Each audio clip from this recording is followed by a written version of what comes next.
It's an honor to be here with you in this absolutely beautiful building. I've never been in this building before. I've lived in Santa Monica almost my entire life and never been in this building. It's gorgeous to be here with you.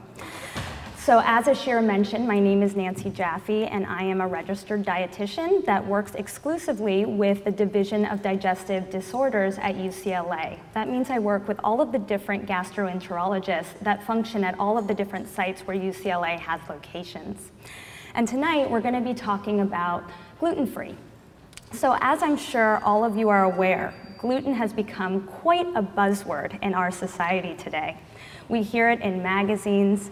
There's advice on different media outlets, from the internet to magazines to television shows. It seems like a lot of people are going gluten-free. It's been touted as the cause and the cure for everything from excess weight gain to asthma to acne to bloating. You name it, gluten has been said it's the trigger, or that if you get rid of it, it's going to cure all of your ails. So the goal of tonight's lecture is really to kind of help you sort through the myriad of information that's out there about the gluten-free diet, helping you to understand what gluten is, who really needs to be on a gluten-free diet, and then if you decide to go gluten-free, how to do it the healthy way. That's kind of the goal. So here's a quick overview of what we'll be talking about during tonight's lecture. We're going to start by explaining what gluten actually is. We'll then discuss the different gluten-related disorders. We'll do a little bit of a gluten reality check where we'll actually look at some of the gluten-free products. We're going to actually discuss the pros and the cons of the gluten-free diet. And then I actually want to take you beyond the gluten-free diet to look at a couple of other trigger foods that might be in the diet that can actually cause some of the same symptoms that we see in people who have some of the gluten-related disorders. And then finally, we'll do some takeaway messages. So to start with, let's discuss what gluten is. So gluten is a storage protein that's found in some of our grains, mainly in wheat, barley, and rye. And the two proteins that are found within this storage protein are called gliadins and glutenins. The reason I bring those up is I know in my practice I have a lot of patients who say, so what is this gliadin thing that I keep hearing about? So gliadin is a part of the gluten storage molecule, and it actually is the toxic component of that storage molecule that can be very problematic for some of our gluten intolerant patients. Gluten actually comes from the Latin word for glue. So what it does is it gives that sticky, elastic quality that we recognize in our doughy wheat products. There's a reason why when you bite into a piece of wheat bread, it has that kind of spongy, sticky quality to it. That would be the gluten. It's also what helps the dough to rise. We know that it's found in lots of other things besides wheat, barley, and rye. It's found in lots of their derivatives. So this is things like meat substitutes and different binding agents. This can include sources such as medications, candies, and potato chips. So because of this sticky quality, glue-like quality of gluten, lots of different manufacturers have taken that part of the wheat, barley, and rye out, and they actually use it to create a binding agent for other foods. So the gluten-related disorders, there are 3 of them. The first one is celiac disease, the next one is wheat allergy, and then we have non-celiac gluten sensitivity. And you may have heard in the media them talking about a gluten allergy. Just want to rest that case. There is no such thing as a gluten allergy. An allergy, as we'll talk about later tonight, is an immune-mediated reaction. When we talk about a sensitivity or an intolerance, we're talking about an unfortunate reaction to some food component, but it has nothing to do with the immune system. And that's what we're talking about when we talk about non-celiac gluten sensitivity. So let's start by talking about celiac disease. We know that celiac disease is an autoimmune disorder. What that means is that the body is attacking itself. So when someone who has celiac disease eats something that contains gluten, their body produces an army of antibodies against the gluten attacker. It doesn't recognize the gluten, and it doesn't understand how to break it down. And unfortunately, when this army starts to attack the gluten, it actually ends up attacking the small intestine of the person who ingested that gluten. So this is a very serious condition. It only happens in genetically susceptible individuals. And that's good, because what it tells us is that if we want to find out if we have celiac disease, or actually if we want to find out if we don't have celiac disease, we can have a genetics test done. The genetics test, we know that about 38% of the US population has the genes for celiac disease, but only 1% of that population will actually ever get celiac disease. So it's more of a rule-out test than a rule-in test. If you don't have the genes for celiac disease, the likelihood of ever getting celiac disease is incredibly small. We know that the diagnosis for celiac disease involves a blood test that looks for that army of antibodies, and that would be followed up by a biopsy. We believe that about 1% of the US population currently has celiac disease, and that comes out to roughly 3 million individuals. But unfortunately, at this point in time, we believe that only 17% of those people have actually been diagnosed, which means that the vast majority of people who have celiac disease are walking around not knowing that they're very sick, and that they actually need to be on a gluten-free diet. The symptoms of celiac disease are varied. We know that the small intestine is in charge of absorbing all of our nutrition and using it to aid the body in all of the different mechanisms that it has to do. So you can imagine that this means that someone who has celiac disease, their whole body can be affected by this disorder if they're not following a gluten-free diet. We have classic celiac disease, which is more of the gastrointestinal symptoms that we think of as going along with gluten ingestion. It's gas and bloating, diarrhea or constipation, weight loss, and malnutrition. We're finding that more people have atypical symptoms of celiac disease these days than typical symptoms. And those can include everything from iron deficiency anemia, infertility, dental caries, fatigue, skin issues, joint pain, migraines, bone loss, and hair loss. So there's lots of complications that go along with undiagnosed celiac disease. So why is it so important that we understand if someone has celiac disease? So I want you to make note of the images on the screen to your left. You'll see at the very top corner, right there, that is what a normal small intestine looks like when someone does an endoscopy. So I had mentioned that in order for someone to get diagnosed with celiac disease, they're gonna have the blood test, and then if that's positive, they're gonna have an endoscopy where they stick a tube down the throat and into the stomach, into the small intestine. And this is what you're hoping that they'll see. This is a nice, healthy small intestine, and you can tell because it's got these kind of wriggly, worm-like looking structures all over its surface. Those are called villi, and they actually look like little fingers, which you can see under the microscope. And these villi are in charge of absorbing all of our nutrition.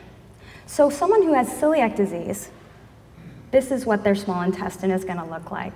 You can see that it's flat, it's shiny, there's no villi present. Those villi have been demolished by the antibodies. We also see where the arrows are pointing what we call scalloping. Scalloping is the small intestine's way of trying to make more absorptive area so that it can actually try and get the nutrition it's so greatly lacking because those villi have been depleted.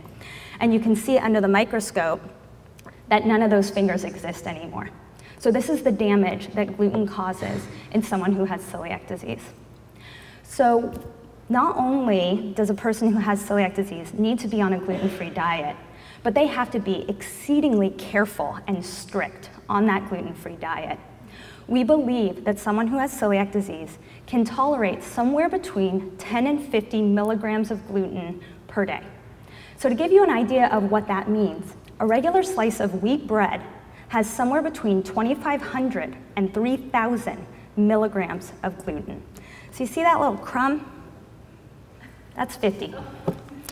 So that tells you just how strict someone with celiac disease truly has to be. Someone with celiac disease, and I can tell you, I have celiac disease, so I first person account here. If I have more than the amount that fits under my pinky nail, I am desperately sick for at least 2 weeks. So we know that this is a really serious condition and it has to be treated very seriously. We also know that in order to be tested for celiac disease, that's the blood test and the biopsy, you have to be eating gluten at the time the test is done. Because you can imagine that once the body isn't being assaulted by gluten anymore, there's no reason to build up that army of antibodies, and those will go down in the bloodstream, and the person will start to heal. And that's great, but if they're not consistently eating a strict gluten-free diet, they're not going to stay healed for very long. So the takeaway message from this section is, before you go gluten-free, get tested for celiac disease, because we want to make sure that we rule that out before you try a gluten-free diet. Next, let's talk about wheat allergy. So hopefully you remember we talked about celiac disease as being an autoimmune disorder, meaning the body attacks itself. An allergy is instead an immune reaction, which means that the body will create antibodies in response to ingestion of a protein, in this case, wheat protein. We know that with wheat allergy, someone can have an allergic reaction to the gliadin or the glutenin that's found in wheat, but those are only two of the proteins that are found in wheat. The main ones that cause an allergic reaction are albumin and globulin, and there's actually other proteins found in wheat beyond those. Someone who has an allergy can have an allergic reaction to any one of those different proteins. We know that this is an IgE-mediated reaction, so if you're going to get tested for allergies, there's a very popular test right now, which is the IgG testing. A lot of you may have seen those. They're very expensive, and they don't test for allergies. So I personally wouldn't recommend them. You want to get the IgE testing. We know that this immune reaction causes some unfortunate symptoms, but it doesn't actually cause any damage to the small intestine the way that someone who has celiac disease eating gluten would cause damage to the small intestine. We believe that roughly 1% of the population has wheat allergy, so it's very similar statistics to what we see with celiac disease. The diagnosis is done through either a blood test or a skin prick, and usually the two are done in tandem. But really the gold standard right now is an elimination diet, and that really should be done with a trained dietitian because it's very hard to do on your own. The symptoms for wheat allergy can be anything from hives or rashes to nasal congestion or headaches, watery, itchy eyes, difficulty swallowing, some digestive issues, usually nausea and vomiting, and in very severe cases, throat closure. So someone who has wheat allergy, it's very important that they know they have wheat allergy so they can carry around an EpiPen in case they need to, in case for accidental ingestion. And finally, let's talk about non-celiac gluten sensitivity. Non-celiac gluten sensitivity is a food intolerance. So we've talked about celiac disease as an autoimmune disorder. We've talked about wheat allergy as an immune disorder, and now we're talking about an intolerance or sensitivity. An intolerance means that there are symptoms that will incur, but without an immune response. So we really don't understand why someone might have a reaction to a food. It's not something that we understand the mechanism for at this point in time, unfortunately.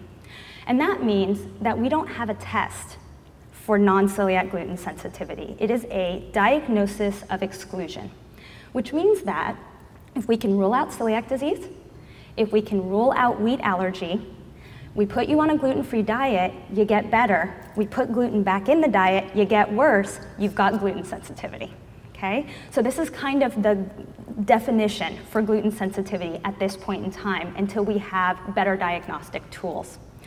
We don't know how many people in the US have gluten sensitivity, but we believe it's somewhere between 1% and 6%.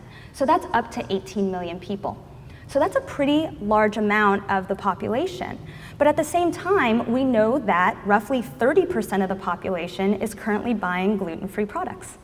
So if we add up our totals, we've got maybe 20 million people who need to be on some form of a gluten-free diet, but we've got 30% of our US population who are eating gluten-free, which means that we've got some issues here that we can talk about. The symptoms of gluten sensitivity can be exactly the same as what we see with either wheat allergy or celiac disease. It can be gas and bloating, diarrhea or constipation. The most common ones that I see are fatigue, headaches, brain fog, and muscle pain. So those are the most common symptoms that we see when someone has gluten sensitivity. If someone is already on a gluten-free diet before they get tested for celiac disease or wheat allergy, what we would have to do is gluten challenge them. So this is something we would do to kind of check for the celiac disease, and it's also something we would do with gluten sensitivity. We can also, if the patient really doesn't want to go back onto a gluten-containing diet, we can always run their genetics, rule out celiac disease that way, do the test for wheat allergy, and then diagnose them with gluten sensitivity. We know that gluten sensitivity runs very high in our irritable bowel syndrome patients.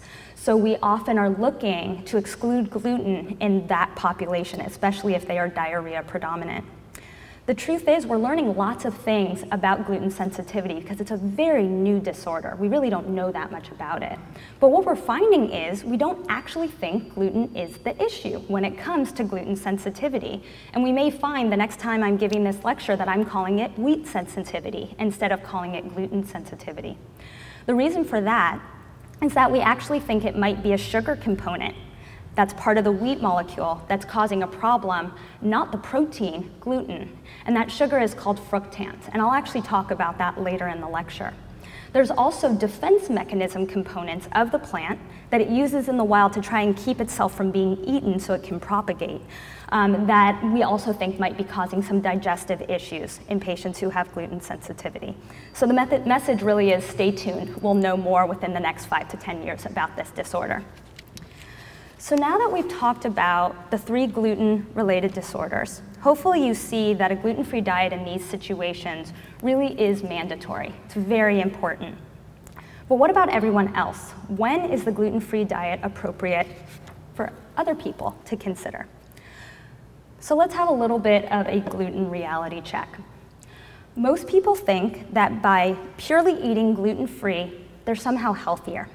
And I can tell you, I have so many patients who come into my office on a weekly basis and say, I went gluten-free about 3 months ago, I was feeling great, I was losing weight, I've never had so much energy, and then all of a sudden a couple weeks ago I started gaining weight, I started feeling sick again. What happened? So what I like to do is compare them to the vegetarian, who at first is focusing on the whole grains, the lean dairy products, their fruits and vegetables, they're eating lots of whole, hearty foods, and then they realize something. Snickers bars and pizza are also vegetarian. And they start eating those foods, and all of a sudden, all of the benefits of the vegetarian diet go out the window. So what we know is that when someone does a whole foods diet, the gluten-free way, it's absolutely a healthy diet, and you can feel great on it. But if you choose to go for all of the processed products, guess what? You're not really gonna lose any weight, and you're probably not gonna feel a whole lot better. And hopefully I can prove that to you in the next couple of minutes. So what we have up on the screen are a regular pretzel and a gluten-free pretzel. So these are comparable products. And the first thing I want you to note is what you see in red, okay? So what you're looking at in the red is the flour base that's being used for each one of these products. So in our regular pretzel, we've got enriched wheat flour, okay? I also want you to pay attention to the fact that there is purple on the top pretzel and no purple listed on the gluten-free pretzel. That purple writing is all of our B vitamins and our iron.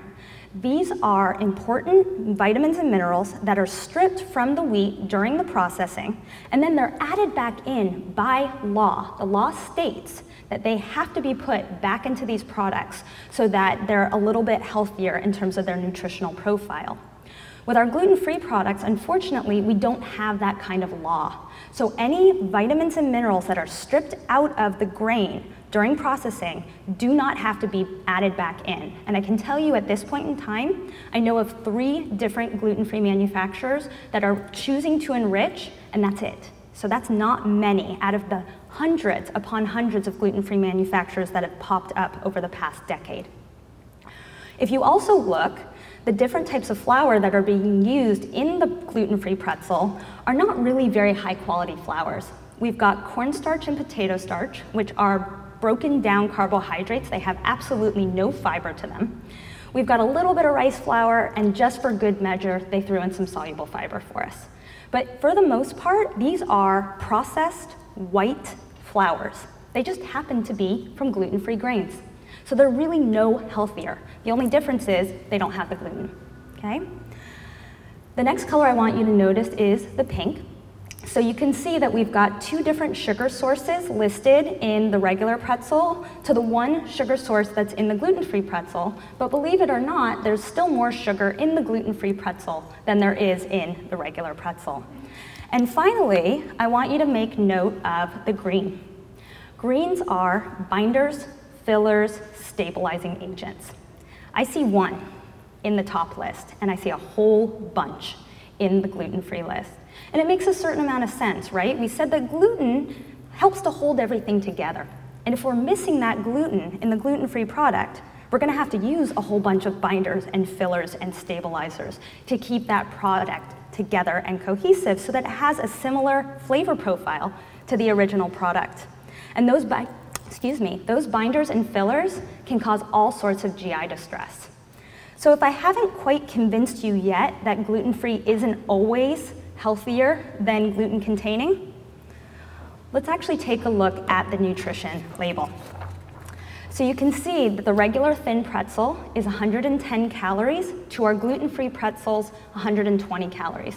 And I can tell you 30 grams is a very small number of pretzels. We're talking barely a handful. So for every little handful of gluten-free pretzels, you're getting 10 more calories than if you ate the regular pretzel. There's also 3.5 grams of fat in the gluten-free pretzel compared to the regular pretzel. And this has to do with the fact that fat adds flavor.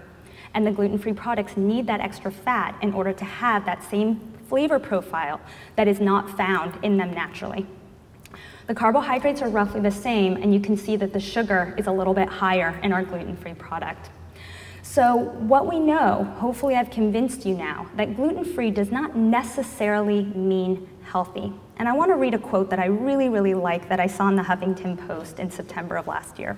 It says, on one hand, the gluten-free craze is like the fat-free labeling craze, where you had fat-free cookies with twice the sugar, fat-free yogurt with thrice the sugar, fat-free salad dressings with whatever sugar source they could throw in it, and people ate these things up with willful abandon, confident that fat-free was synonymous with healthy, and we continued to see obesity rates rise.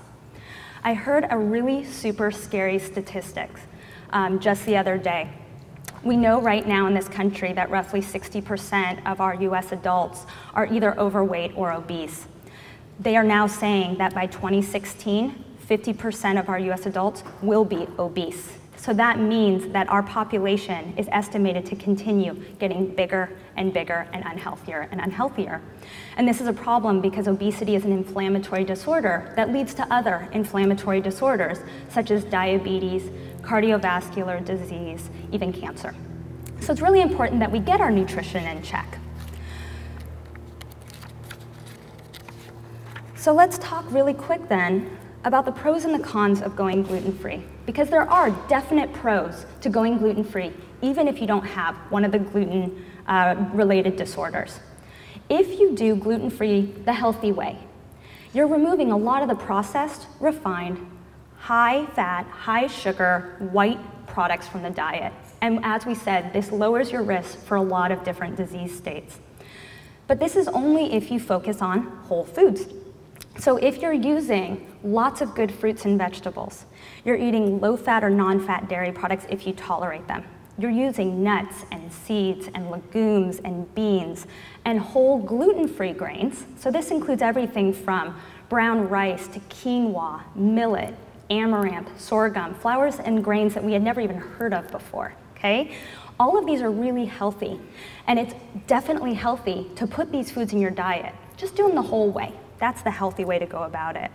We know that once you're tested for celiac disease, you've ruled that out. You're tested for wheat allergy, you ruled that out too. There's absolutely no harm in trying what I call the low gluten diet.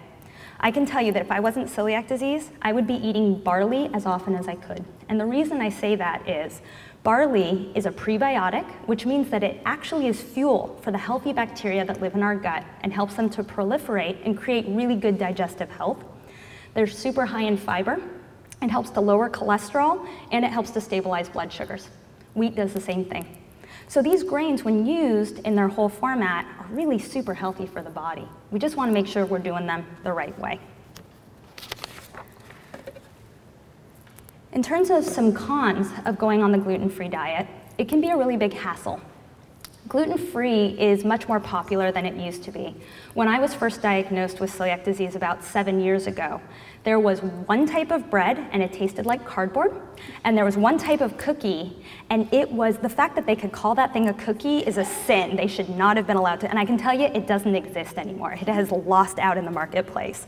Now there's a lot more products out there, but we said going for those products isn't always the healthiest choice, and that's usually what's readily available to us. So finding gluten-free fast food can be really difficult. We know that it's really expensive to eat gluten-free.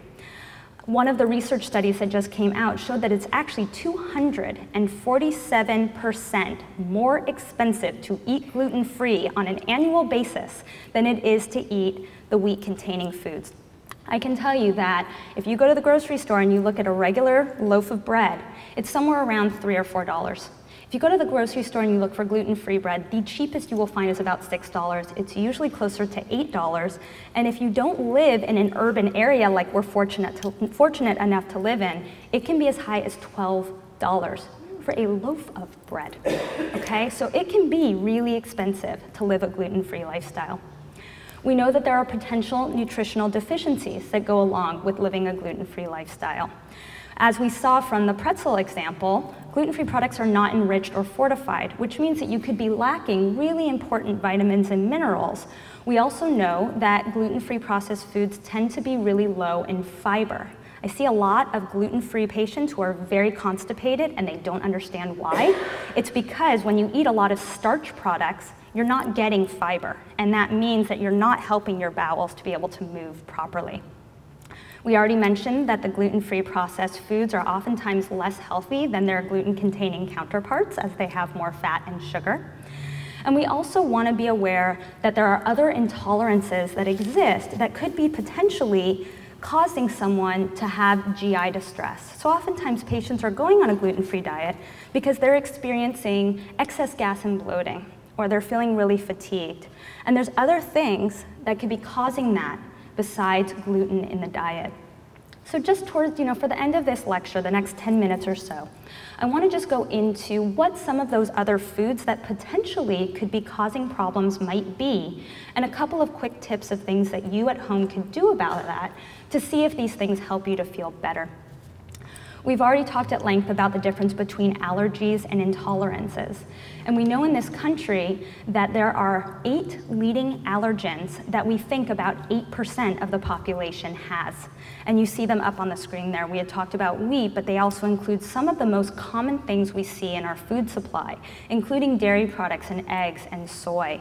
So it is worthwhile to consider maybe getting tested for some of these allergies, or working with a registered dietitian who can help you do an elimination diet to see if you feel better when you remove some of these foods from the diet.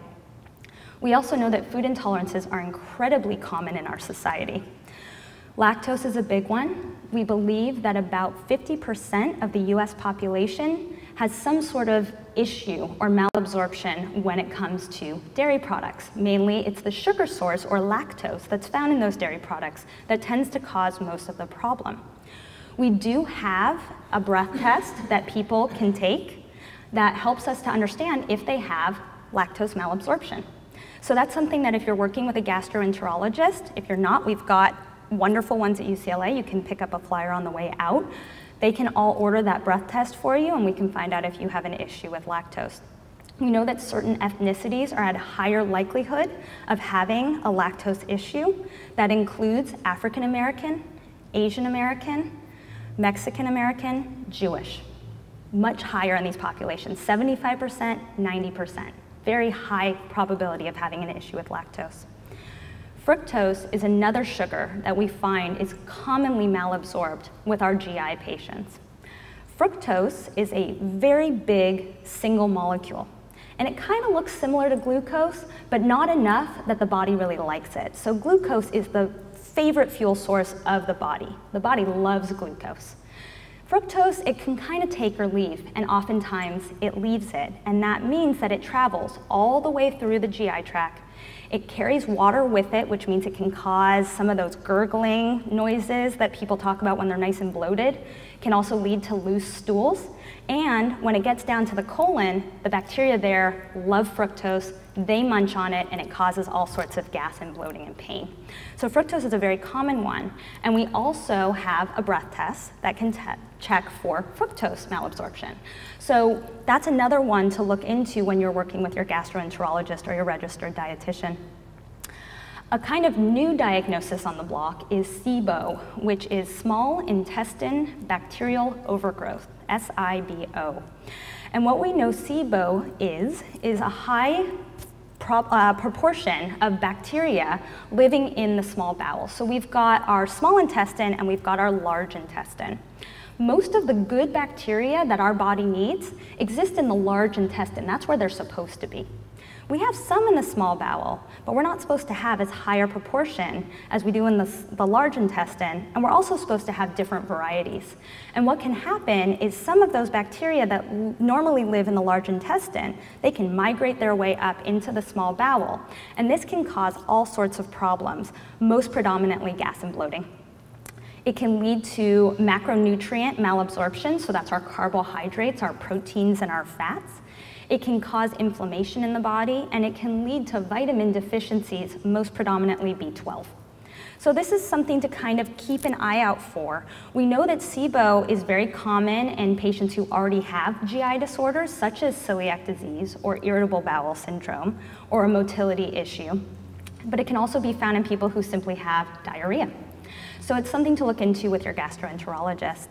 The solution or the treatment for SIBO is a combination of an antibiotic and what we call the low FODMAP diet. So that's probably a new acronym for most of you. FODMAP is a long acronym that basically stands for different types of sugars that are easily fermented in our gut. And you can imagine that if they're highly fermented, that means they break down really easily in the gut, and that's when the bacteria feed and they create all sorts of gas and bloating and other sorts of issues. The low FODMAP diet, unfortunately, is a very complicated diet. So if you thought being gluten-free was complicated, take a look at that. So you can see that the black part on that list is the no foods. And things that exist in the no categories are things like apples, honey, watermelon, wheat, barley, rye, onions, garlic, you name it. There's tons of fruits and vegetables, things that we think of as being very, very healthy, which for most of us are very, very healthy, for some individuals can cause all sorts of gas and bloating and problems. The white part of the handout is where we're allowed to eat. So it's things like bananas and blueberries, certain types of lettuces. So all of those foods are allowed on this diet. And because it's so complicated, it's not something that we generally use as a first-line treatment for gas and bloating. We'd look to the lactose and the fructose first. We may even look into SIBO first. We might look at just garlic and onions as being an issue for a patient. We may look at the gluten. But the low FODMAP diet can be very useful if it seems like patients have lots of issues with lots of the different foods that are located in that black area. If you're interested in learning more about the low FODMAP diet, the women that I've listed on the left-hand side of the screen, they are the pioneers of this diet. Their blogs are just wealths of information, and I highly recommend that you go and visit them. So just a few other topics to look into, because I know probiotics are a common theme that people are interested in, and they can be very useful in helping to regulate the GI tract and also to get rid of some of the symptoms that people complain about when they generally are looking at maybe going on a gluten-free diet. We know that probiotics are great at regulating not only the GI tract, but also the immune system. So we know that about 70% of our immune system is actually located in our gut. So if we take care of our gut, we're helping to take care of our immunity. Helps to keep us from getting sick. Times when you should consider taking a probiotic include if you've been on a course of antibiotics, because antibiotics kill indiscriminately, which means that they're taking away your good bacteria as well as your not so good bacteria, and we want to reintroduce those good bacteria into your gut. If you've been traveling internationally, the truth is if you've even traveled domestically and you've been in locations that are different from what you're used to, where you're eating foods that are different than you used to. Remember, we're talking about the GI tract, which means this is where food is going through. And food can carry all sorts of microbes with us that unfortunately can cause problems in the GI tract if they're not eliminated earlier on. Also, if you've had a cold or a flu, it's a good time to go on a probiotic. So what should you look for when you're looking at a probiotic? Looking at the species is very important, and the two main species that we look for are the ones that are listed up there, the lactobacillus and the bifidobacterium.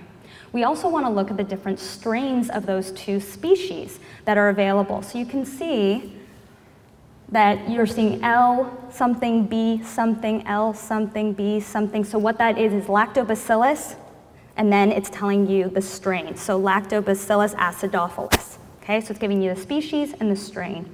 And the more of those that are available, I like probiotics personally that have 10 to 12 different strains in them. I find them to be really beneficial for patients. You also want to look at the dose. Dosages range from anywhere as small as about 5 billion bacteria to up as high as 900 billion bacteria. I usually start patients somewhere around 15 to 30 billion bacteria. That's actually a very modest amount, and it's a good place to start if you're thinking about trying a probiotic. You also want to look and make sure that it's free of GI irritants. So if you look at this specific probiotic, you'll see under the proprietary factors, you've got something called FOS. That's another word for fructose. And we just talked about that fructose can possibly cause some GI symptoms. So personally, I wouldn't pick this probiotic. Another thing you might notice is that there's a contained statement that says milk. So milk is another one of our problem GI irritants. So this probiotic has both fructose and milk lactose in it. Personally, I wouldn't be choosing this probiotic. Look for one that has no extra ingredients. You just want the straight species and strains of bacteria. And then you also want to check the expiration date, because if the expiration date has passed, remember, these are live beings. So you want to make sure that they're still viable when you introduce them into your system. And one last topic is to look at digestive enzymes. We know that there's over 2,700 enzymes in the body. And an enzyme is basically in charge of taking a big molecule and breaking it into smaller molecules so that the body can actually utilize it. So you'll notice on the top we have fat. When you add the enzyme to it, you end up with smaller portions that the body can then utilize. So it helps to regulate digestion, it helps to give us energy and conserve energy. And it's something that you consider taking if you have any changes to the bowel habit, especially if you're noticing undigested food in your stool. That's a really good time to consider a digestive enzyme to kind of help break down some of that food stuff. It's also good if you have a food intolerance. So we know that people who have lactose intolerance, we give them something called a lactase, which is the enzyme that helps to break down lactose. So a really popular brand is Lactaid, you probably have heard of. That's all that is an enzyme that helps to break that sugar down so patients can tolerate it. So hopefully you've learned a lot tonight. The biggest takeaway messages that I can give you are that the gluten-free diet can be a very healthy diet, but it's something that should only be attempted once you've ruled out celiac disease and wheat allergy. And you can do this either by, if you're eating gluten, you can actually go and be tested by your gastroenterologist. If you're not, we can look at genetics testing or the gluten challenge, and these are also things that you would want to do with a trained gastroenterologist. Then you can consider the low gluten diet, which we talked about as focusing on high quality whole foods. We know that processed foods that are gluten-free are not necessarily so healthy, and that you may want to look beyond the gluten to other intolerances that could potentially cause issues with the GI tract. And just really quickly, just to tell you a little bit about our program at UCLA, We're starting up a celiac program. We've got some amazing gastroenterologists, with our director being Dr. Jeffrey Lewis, who, if you had the opportunity to hear him speak 2 weeks ago, it was a wonderful, wonderful lecture, and it was videotaped. It will be up on our website hopefully in the next couple months, so I highly recommend you keep checking on our website and take a look at his lecture. We've got other doctors who are specialized in celiac disease. You've got myself, and then we also work with a host of other specialists, because we know that, especially with celiac disease, we know it's because it's an autoimmune disorder, it can cause problems all over the body, which means that working with a dermatologist who can help with the skin issues, or an endocrinologist, because type 1 diabetes is very common with celiac disease, or a neurology. We work with all of these specialties to make sure that the patient is getting the best help that they can get. So I thank you very much. I'm here to answer any questions. My cards are in the back. I work full-time at UCLA, but I also have a private practice in Santa Monica, and those cards are back there too. So feel free to grab them and email me, say hi, or ask a question. Thank you all for coming. Does anyone have a question? Here in the back, I'll bring you the microphone. Yes, I had a friend that was doing some research into gluten, and I believe he said that the way wheat is processed is a lot different than it was 100 years ago, and there's some theories that that may be part of the problem with the way it's processed. And he learned in this article, I believe, that sourdough bread maybe has less gluten, or the gluten is less processed than it is in a typical loaf of wheat bread. Is that correct? Yeah, so to your first point, we do know that wheat has been hybridized, which means that there's been a lot of interbreeding between different types of wheat strains. And because of that, the gluten content has changed in our wheat. But it's really not that different than it was, 50 years ago, which is really, we're seeing a spike in celiac disease since that point. We think that since the 1950s, celiac disease is about fourfold what it used to be. We're not exactly sure why that's happening, but we think it probably has more to do with the fact that our technologies are so much better than they used to be, that we're actually able to diagnose people. A lot of our antibody testing didn't even exist until the 1990s. And we weren't doing endoscopies the way that we currently do them until that point in time also. So we think that has part to do with it. In terms of sourdough bread, there is some research that shows that sourdough bread, because of the starting agent, can actually break down some of the gluten, but it's not even close to the amount that someone with celiac disease would be able to tolerate. So it's still very high in gluten. But it is an alternative, and they actually are looking at ways to maybe process wheat or process the sourdough bread so that it can get rid of the gluten. We aren't there. We're pretty far away from there, actually.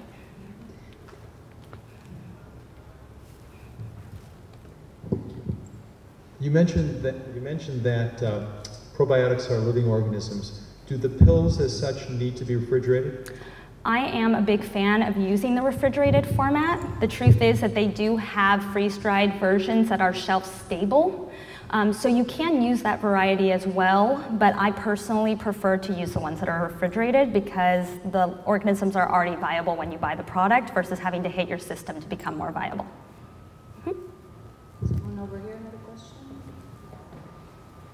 Anyone else? Anybody else have a question? Oh, good. Of course I came to the wrong side of the room.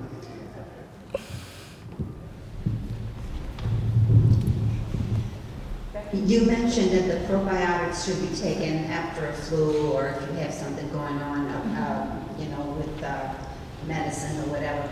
Would it be safe to take them on a daily basis? It is safe to take a probiotic on a daily basis. The first thing I always like to make note of to someone who's about to try a probiotic is that since you are introducing live organisms into your system, there's a possibility of having some increased gas and bloating when you first start taking them. But that should end within the first 2 weeks. If it doesn't end, it either means that you're taking too high a dose or your body just isn't reacting to the strains. Beyond that, I think it's important that patients, try a probiotic for a while, but I don't think it's necessary to do it for more than about 3 months at a time. I usually recommend 1 to 3 months, because what the research is showing us is that once these bacteria have grab hold of your colon and they're proliferating, they're creating a home there, you don't need to keep adding them back in. After a while, that new homeostasis is created and the microbiota flourish. This isn't true of all disease states. My IBD patients, ulcerative colitis, and Crohn's patients, some of them need to stay on a probiotic in order to have that healthy benefit because we're finding that they don't have the same mechanisms to grab on. Thank you. We have a question in the back of the room, and then I'll bring it up front. About probiotic, is it okay if we take it on regular basis, and is it good for H. pylori? Does it help? So in terms of the H. pylori, no, it's not necessarily going to help. You need to be on an antibiotic for H. pylori. So it's really important that if you have H. pylori that you're working with a gastroenterologist. It's usually about a month-long course of 2 to 3 different types of antibiotics that you take.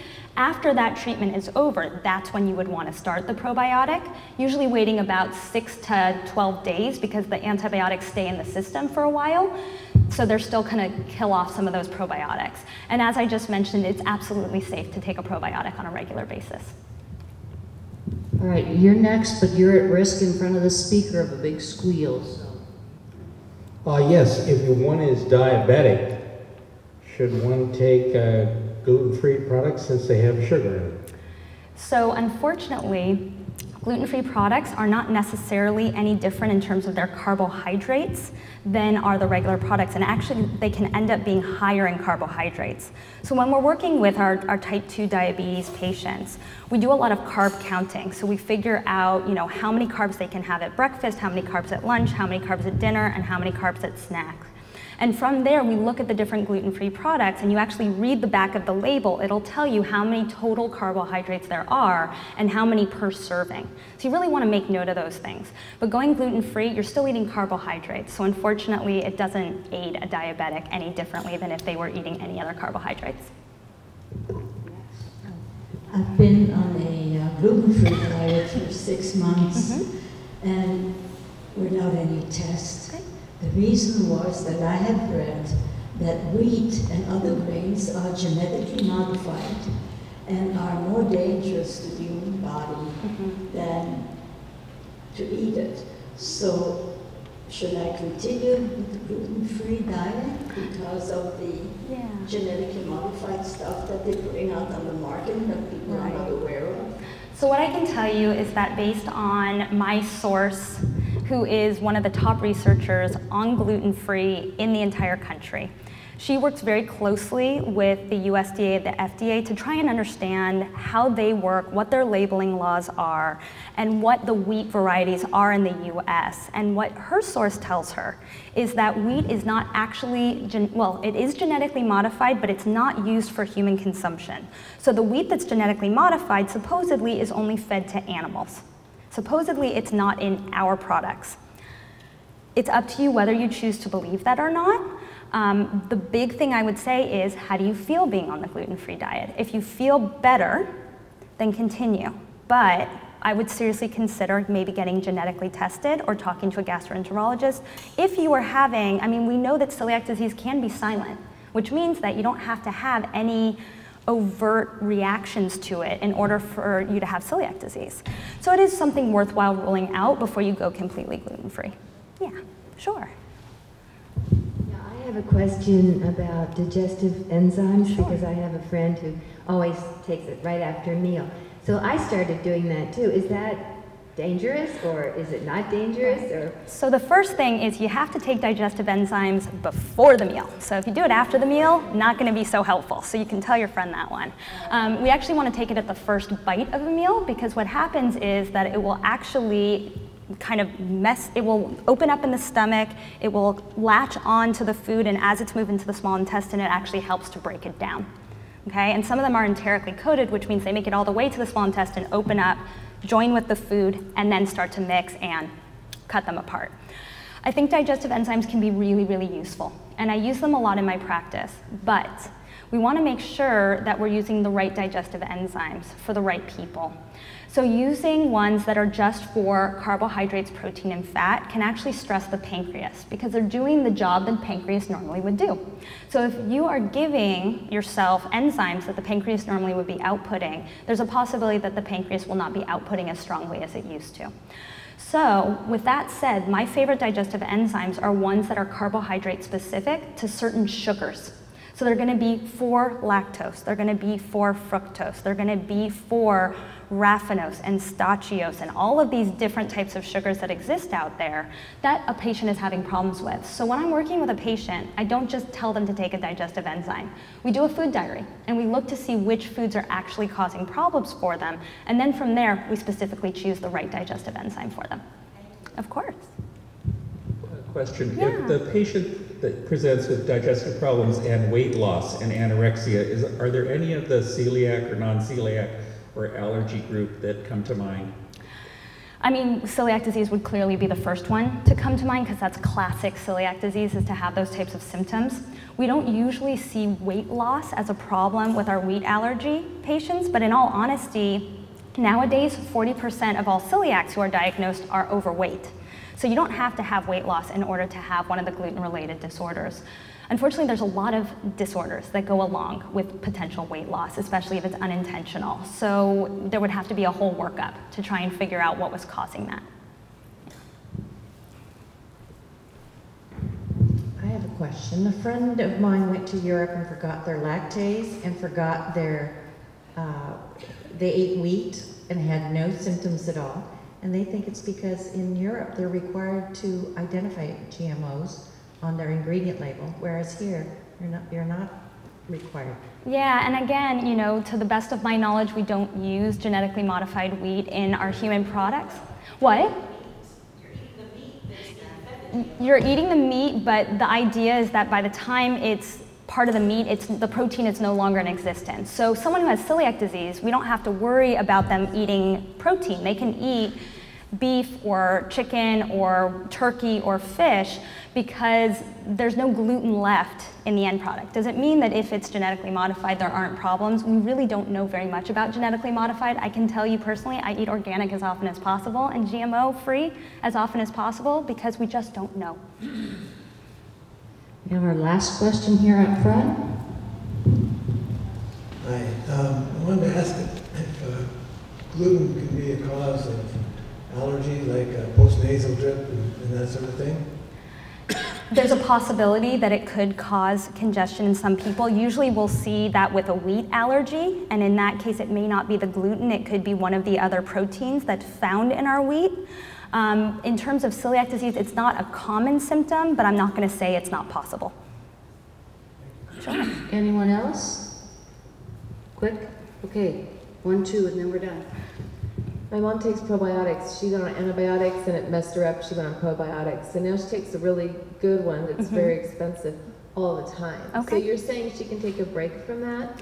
And what's the time frame to break and then go back if she wants to continue using? So what I say is use a probiotic for 1 to 3 months depending on the extent of the antibiotic use that was used or the length of the travel outside the country, all of that. And then try going off of them for a couple weeks, about 2 weeks to 3 weeks, and see if the symptoms return. If they do go right back on the probiotic, the likelihood is that she won't have to go back onto the probiotic, and then if something changes again, she's put on a new course of antibiotics or she travels outside the country, then you start again. And I'm actually a huge fan of taking probiotics while you're out of the country. So use it to just fortify your immune system while you're traveling abroad, and then continue to use it for the next month when you get home. Yeah. In terms of probiotics for children, what's the recommended dosage, or what do you recommend for the children? In all honesty, I only work with adults, so I might not be the best one for this, but what I usually see is about 5 billion to start with. But I think it's a really good idea to work with your pediatric gastroenterologist before making that decision. And I'm sorry, for the antibiotics, do you take it while you're taking antibiotics or after you finish your antibiotics? You know, there's a couple different trains of thought here. For some, they say if you're only taking 1 pill 1 time of day for your antibiotic, that if you separate it by 4 hours, you could do a probiotic afterwards to help kind of minimize some of the obliteration of your GI flora. If, for a lot of the antibiotics, you're taking it 2 or 3 times a day, you don't really have time for that 4-hour window, and usually the course of treatment is only about 14 days. So I say just wait until the end of that 14 days. I'll usually have patients wait another 6 days and then have them start on a broad spectrum probiotic. Dr. Nancee, thank you so much for coming. Thank you, everyone.